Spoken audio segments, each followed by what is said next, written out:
segera masuk ke Tumas Headline. Tonight headline.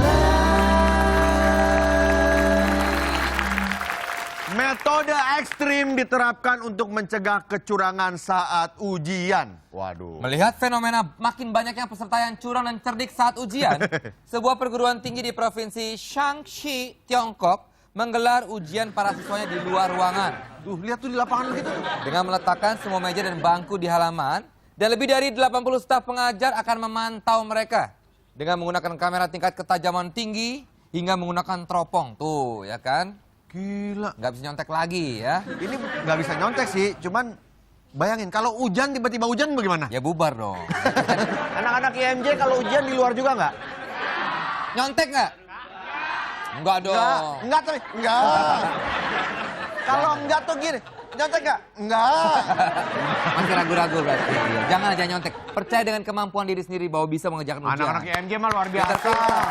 Penonton Tonight Show juga pinter-pinter ya. Berita kedua, jajak pendapat. Nggak nyontek, muka lo aja kayak kebetan.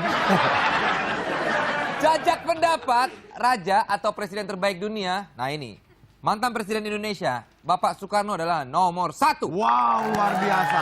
Mantan Presiden Bapak Soekarno dari Indonesia menempati urutan pertama sebagai pemimpin dunia terbaik dalam sejarah versi jajak pendapat TheRanking.com. Wow, peringkat kedua disusul oleh Presiden Amerika Serikat, Bapak ya. Mister Barack Obama. Dan nama-nama pemimpin lain dunia seperti Vladimir Putin dan juga Ratu Elizabeth. Wah, kita bangga dong mantan presiden kita Bapak Soekarno urutan pertama. Memang kita susah lagi mendapatkan presiden seperti itu. Mudah-mudahan presiden yang ini nih, ya kan? Bisa aja. Bapak Presiden Jokowi siapa Ya. tahu nanti ya. Wah, menggeser Pak Soekarno jadi Ya. nomor 1 kan kita bangga 1 juga. Bapak Jokowi, 2 Bapak Soekarno, 3 siapa lagi dari Indonesia semua. Oh, Wah ini jalan-jalan pemimpin dunia nih ya kan? Kira-kira Bapak Soeharto di nomor berapa ya? Pengen penasaran juga, pengen lihat tuh TheRanking.com. Kita Ya. lihat aja. Terama loh. Kita tunggu dulu siapa tahu nanti peringkatnya naik, ya kan? Udah nggak ada orang. Iya, udah nggak ada. Iya udah nggak bisa ngejar lagi. Iya, susah. Kita bahas yang lain lah. Ya oke. Berita selanjutnya, anak Ahok jadi perbincangan di sosial media. Wah. Setelah dilantik, Bapak Basuki Cahayapurnama selaku Gubernur DKI Jakarta, ini kan punya putra sulung ya, namanya Nicholas Sean Cahayapurnama. Ini mencuri perhatian media nih. Tuh, cakep ya. Wajahnya yang oriental, wis. Yang kiri apa yang kanan? Yang kanan loh. Oh, yang kanan ya. Oke. Wajahnya yang oriental dianggap mirip dengan anggota boyband asal Korea Selatan yang belakangan memang sedang digandrungi. Foto-fotonya pun banyak dijadikan meme seperti yang satu ini. Wah, cakep ya. Cakep ya. Banyak yang jadi obrolan tuh. Anaknya Bapak Ahok, Ya. anaknya Ibu Susi, Anaknya Bapak Jokowi juga. anaknya Bapak Jokowi juga. Anaknya Bapak Prakoso juga jadi omongan. Anak Bapak lu dong. Iya. Iya. Langsung, berita selanjutnya. Swedia luncurkan taksi anti-stres. Wah, armada taksi di Stockholm, ibu kota Swedia, membuat terobosan dengan menawarkan taksi anti-stres. Jadi ada terapi kejiwaan gratis bagi para penumpang selama dalam perjalanan. Ide ini bermula dari fakta yang mereka dapatkan dari survei bahwa 70 responden beranggapan kalau perjalanan dengan taksi merupakan waktu yang tepat untuk refleksi diri. Oh, gitu ya? Hah? Masa naik taksi buat refleksi? Saya kok agak deg-degan kalau naik taksi. Kenapa? Ya, tergantung taksinya. Lo naik taksi yang tarif bawah melulu sih. Justru itu gue deg-degan karena Kenapa? gitu terus Oh, bro. ngeliat Argo. Aduh, Vincent. Nggak biasa begitu ya kan? Jujur lah, jujur. Nominasi host Yahoo Awards. Kok naik taksi masih ngeliatin Argo? Nggak, kadang-kadang kan nggak bawa duit nih, duit cuma 50.000 gitu. Padahal belum nyampe rumah nih, masih jauh lah 2 kilo lagi. Udah 50.000. Pak, berhenti sini Pak. Rumahnya bukan di sana. Enggak, di sini saya mau mampir dulu Pak.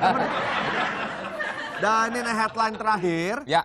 Headline terakhir kita ini berhubungan dengan tamu kita. Siapa? Oh, tamu kita ini seorang wanita cantik, musisi yang luar biasa, sekarang sudah merambah menjadi seorang motivator. Motivator. Iya. Kayak Bapak itu Mario ini. Mario Lawalata. Bukan Mario Lawalata. Apa Mario Teguh? Mario Teguh. Mario Teguh? Iya, Iya, iya. ya, Mario Teguh. Mario Lawalata mah ini di fashion. Ya. Langsung aja kita panggil ini ya, Maya Estianti.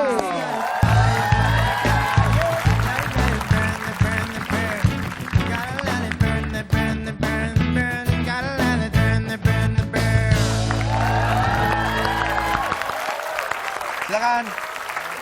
Silakan. Tante. Kok tante? Kurang ajar lo.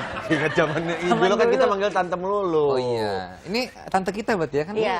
Dulu keponakannya teman kita. Dulu keponakannya temen band.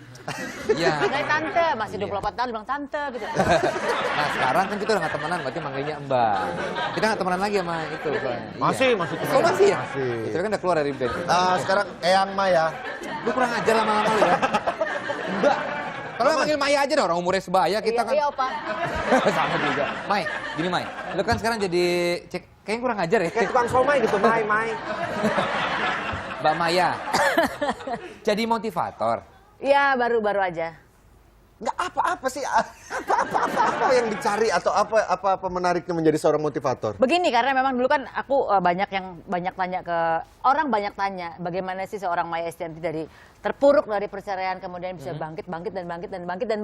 Ya. Nggak boleh ada kata-kata jatuh lagi. Betul. Nah, pada akhirnya banyak yang sering bertanya dan kemudian aku ketemu sama seorang psikolog yang dia memang pekerjaannya sebagai motivator juga. Dia ngajak bareng bersinergi sebagai sesama perempuan untuk ayo kita sebagai motivator bareng gitu. Loh, belajar dari mana Mama ya? Jadi Dari motivator psikolog belajar itu? di mana?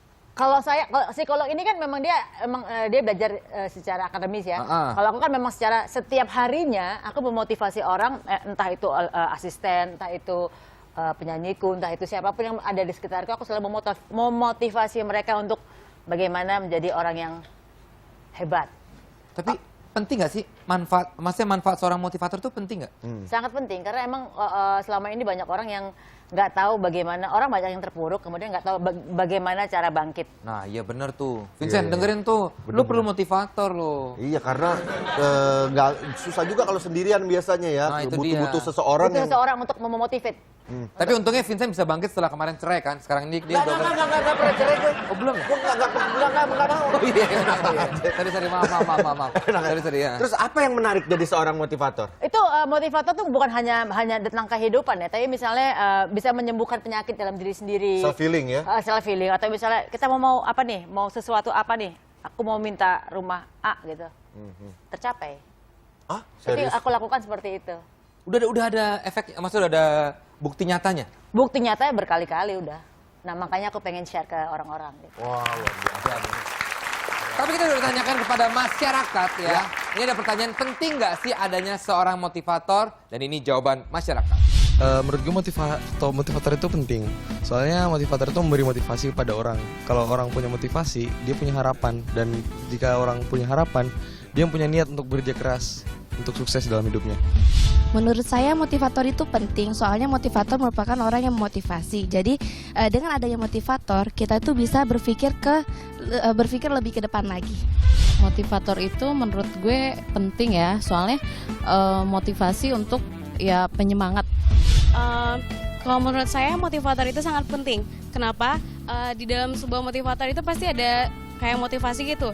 Soalnya motivasi itu menurut gue dimana dengan adanya motivasi itu kita bisa melakukan suatu hal itu lebih baik daripada yang sebelumnya. Ya, sebagian besar mungkin menjawab memang perlu. Memang gitu. penting ya kan, karena memang kalau udah terpuruk itu memang susah karena untuk bangkit lagi loh, bener loh. Tapi motivatornya untuk memotivasi orang dalam segala hal atau ada jurusan-jurusannya? Apa percintaan doang bang? Enggak, banyak. Kayak misalnya aku kemarin sempat nangani klien yang dia takut banget untuk terbang naik pesawat. Tangannya keringetan sampai bengkak. Bentar. Itu bisa? Hah? Bisa dimotivasi apa akhirnya sembuh? Hebat juga ya. Kemarin aku baru ketemu sekali Baru gitu. mulai, ha? Aku sempat dia dari kotanya ke Jakarta itu sempet pas berangkat dia bengkak dengan keringat dingin. Pas dia pulang, aku sempet omongin sekali. Bengkaknya udah enggak, tapi keringatannya masih dingin. Tapi at least sudah enggak bengkak. Udah ada progres ya? Ada progres, dia berani untuk naik pesawat lagi gitu. Dia juga takut naik pesawat nih. Udah nggak terlalu. Apa sih yang jadi bedanya antara motivator sama psikolog? Apakah beda-beda tipis banget berarti ya? Aku kebetulan partnerku tuh Mbak Poppy Amalia itu psikolog dia memang. Jadi misalnya Poppy Amalia bagian mencabut kayak trauma masa lalunya, terus kemudian aku bagian berdua itu memotivate seorang. Gitu. Duh, berarti Mbak Maya ini berdasarkan pengalaman ya, kan nggak akademis kan, berarti pengalaman. Pengalaman. Keren lah. Nih kita baca di Twitter juga yang tadi kita tanyakan penting atau enggaknya kalau tadi menurut pendapat masyarakat dari video ini dari Twitter. Nih dari @anissa_noviani. Ya. Penting dong biar ada yang memacu kita supaya jadi lebih baik. Tapi sebenarnya motivator kita itu diri kita sendiri loh. Oke. Itu Night Motivator. Dari Didik_Diko. Menurut aku sih penting, Min. Bisa belajar kata-kata bijak. Cemewel sekarang kan suka kata-kata bijak Cemewel itu. itu apa sih cemewel? Sulit. Oh. Iya, ya. Dari Rin_Dia, penting supaya hidup bisa terus ada perbaikan. Karena kadang motivator juga bisa memberikan beberapa solusi.